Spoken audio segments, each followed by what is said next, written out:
Welcome to Session 6, Learning Environments. The learning outcomes for this session will be to implement a planning curriculum for children. You will be able to design an indoor and outdoor classroom setting and select age-appropriate materials for each center. And you will be able to develop and implement the daily picture schedules. In your competency standard book, Functional Area 3, Learning Environments, page 48, you will organize and use relationships, the physical space, materials, daily schedule, and routines to create a secure, interesting, and enjoyable environment that promotes engagement, play, exploration, and learning for all children, including children with disabilities and special needs. Items 3.1, environments are developmentally appropriate for young children. Items 3.2, developmentally appropriate materials are available. Items 3.3, daily schedule and weekly plans are developmentally appropriate. The learning environments consist of the physical space used by the children, indoor and outdoor play spaces, the daily schedule, routines, and transitions, and the environment consists of age-appropriate materials for the children. The classroom arrangement and learning centers. Materials within centers need to be meaningful and relevant to children's needs, interests, and lives. Within the dramatic play area, materials that are culturally appropriate should be available. The pictures on puzzles and in the classroom library should reflect the diversity within the community. There should be culturally meaningful activities and materials. Also, consider using labels in multiple languages around the classroom. Centers need to be highly engaging and interesting to children. Build on children's interests by including materials and activities that children enjoy or express an interest in. If children all tend to stay in one or two centers, that would suggest that the other centers are not engaging or interesting to the children. Provide a variety of materials in each center. For example, related books can be put in every center. Books on animals can be placed in the reading center. Magazines can be placed in the dramatic play area that is designed as a veterinarian office. A book about the post office can be placed in the writing center. Writing material and paper can also be in a variety of centers. Be creative. Change the materials or themes in centers on a regular basis. The post office setup in the dramatic play area might be interesting and engaging at the beginning of the year, but will be old and uninteresting if it is still there in the spring. Listen to what children are talking about. Create centers that build on the child's interests. Rotate materials within a center so that the same materials are not out all year. Let children help you choose the materials. The physical design. Have clear boundaries. Having clear boundaries so that children know where the centers begin and end, and so that children are not crowded together. Visibility. Make sure that all children are visible to adults and that adults are visible to children. Visual prompts when centers are not an option. When learning centers are closed for some reason, indicate that the center are closed by using visual prompts, such as sheets or blankets, circles with a slash through them, however you want. Just be creative.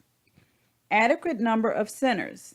Have enough centers for the number of children in your care and enough materials within the centers so that children are engaged and not continually arguing over materials. Size and location of centers. Consider the size of center and the location of centers. For example, it is best to avoid having a center that is likely to have high levels of activity, such as the Block Center Dramatic Play Center, located close to a center where the teacher wants quieter activities, such as listening centers or computer centers. Organization of materials. Use developmentally appropriate and creative ways to limit the number of children and centers if necessary, such as laminated cards containing children's names that can be moved into pockets at the center as opposed to a sign saying 2 children only. Organize materials and keep them in appropriate places, taking into consideration children development of independent skills. Preparation of centers. Have centers organized and ready to go when children arrive. The organization of the environment consists of the quality and attractiveness of the environment, which affects how children and adults feel and act in the classroom. This includes the floor covering, the walls, the windows, and anything that affects the environment. The noisy areas in the classroom includes the dramatic play area, music, and blocks area. The quiet areas in the classroom includes the reading area, the language and literacy area, also the writing and computer area. The wet areas should be near a bathroom or a sink.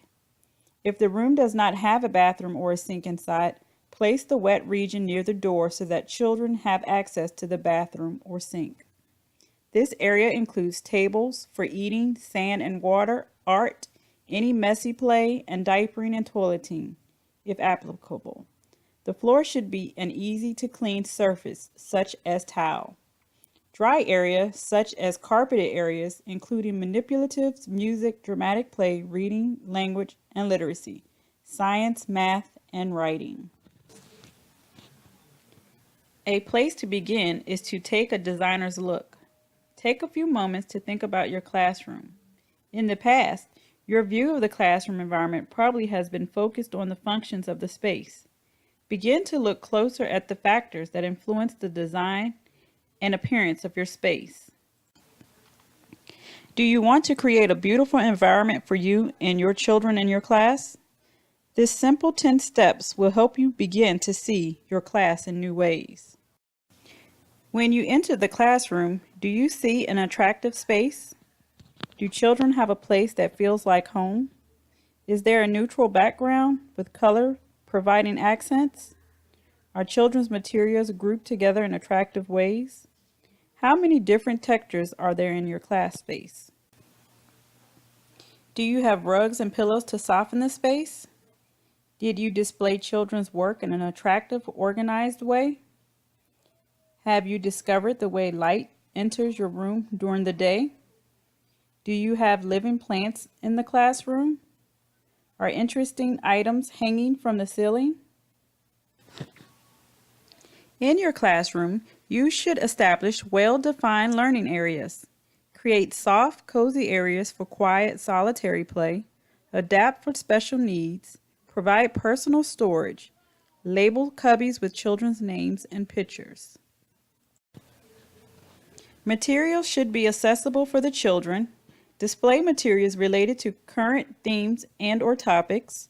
Include multicultural and anti-bias materials. Have a variety of the same materials. Let's see what managing the flow of the classroom consists of. Control the environment, and that will direct the child. That's the philosophy behind creating environments that enhance the early childhood experience. Managing the flow of traffic in your classroom is every bit as important as selecting the right equipment and materials. Once you determine what you need, making a good room plan is the next important step. In this video, we'll take a look at the factors that optimize flow in your classroom.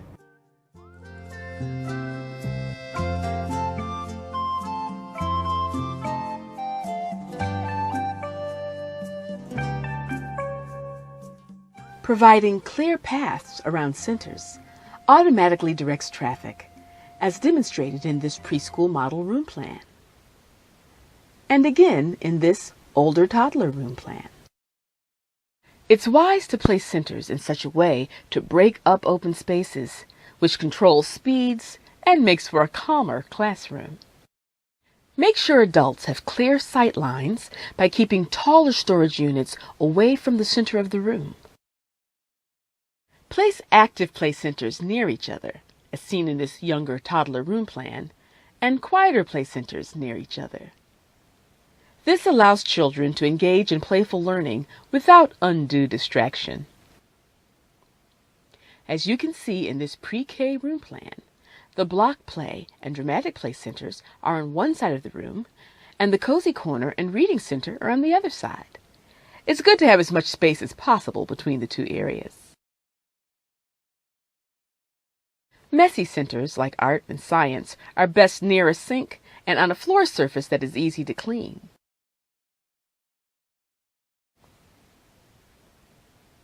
Provide storage in each center area.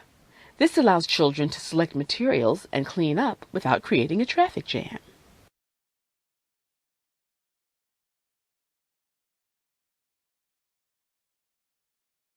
Arranging your tables near each other supports family-style dining and creates ease in serving and meal management.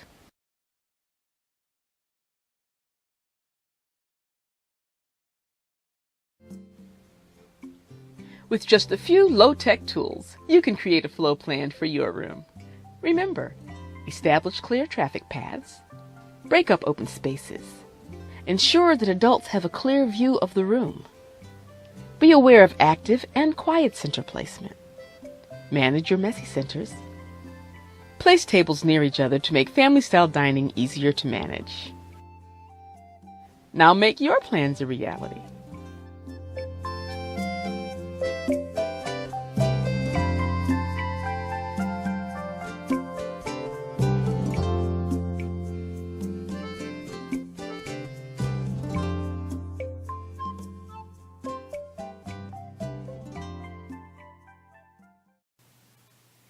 As one of your assignments this week, you will use coloring materials to draw and create the floor plan of your indoor classroom. After completing it, you will scan or take a picture of your floor plan and attach it to the discussion board to be viewed by other students. In your textbook, Essentials for Working with Young Children, read Indoor Settings for Infants and Toddlers, Planning Preschool Indoor Settings for Play, and Indoor and Outdoor Settings, reading pages 76 through 87. In your learning environment, you should have a picture schedule. Display a picture schedule at the children's eye level. Include large blocks of time with child-initiated activities. Plan outdoor play daily, at least 30 minutes twice a day. Allow time for the routine care. Plan transitions. While deciding on how to make your schedule, think about the following. It should be easy to read for you, the children, and a substitute. It should be neat and attractive. Parents and visitors will see it posted in your room. It should be something easy to use and incorporate into your room. During this week, you will create a picture schedule if you currently do not have one. You will then take a picture of it and scan or attach it to next week's discussion board to be discussed with other students by answering the 3 questions.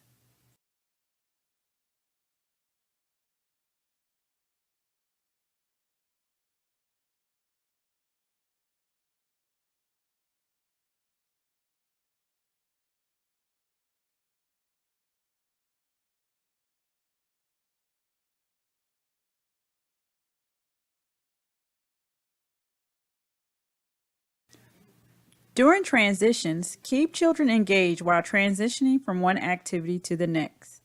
Always give children a 5-minute warning before a transition occurs.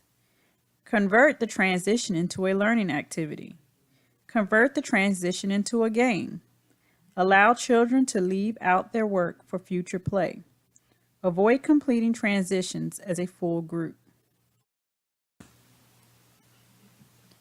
Let's review transitions in action. In well-organized classrooms, children and adults move efficiently from one activity or routine to another. Children make many transitions every day in their early childhood classrooms.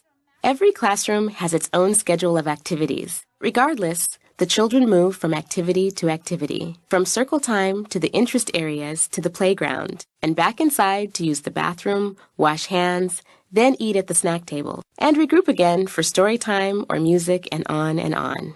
Transitions can be stressful. Children may spend too much time waiting, and problem behaviors often occur during transitions. But there are ways to make transitions go more smoothly, and even ways to make them learning opportunities.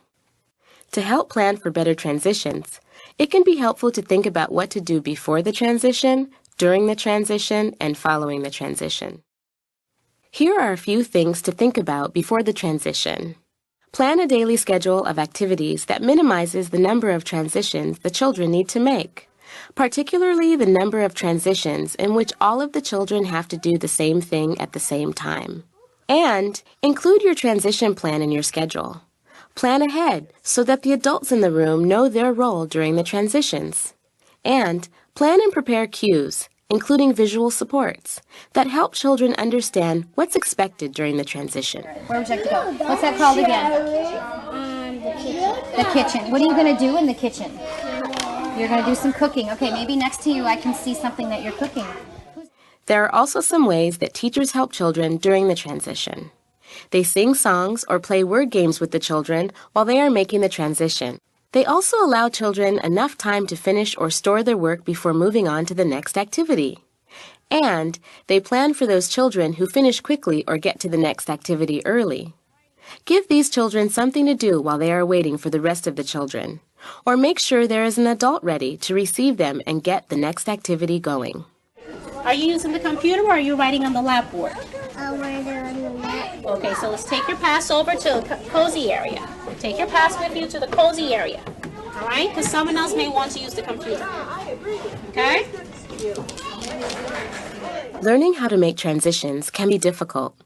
During and after the transition, be sure to acknowledge the children's efforts by providing positive attention and words that tell them you recognize their appropriate transition behaviors, such as cleaning up and putting things away, and stopping one activity to move on to another. The children are learning how to be a part of a group and how to follow the routine. Let them know you appreciate it. Transitions can be the most stressful and challenging times of the preschool day. But by planning ahead, making a schedule that eliminates unnecessary transitions, and using music, games, pictures, and more, teachers can make the day go more smoothly and help children become more confident and independent as they learn the classroom routine. Read and complete writing assignment for helping children make transitions between activities.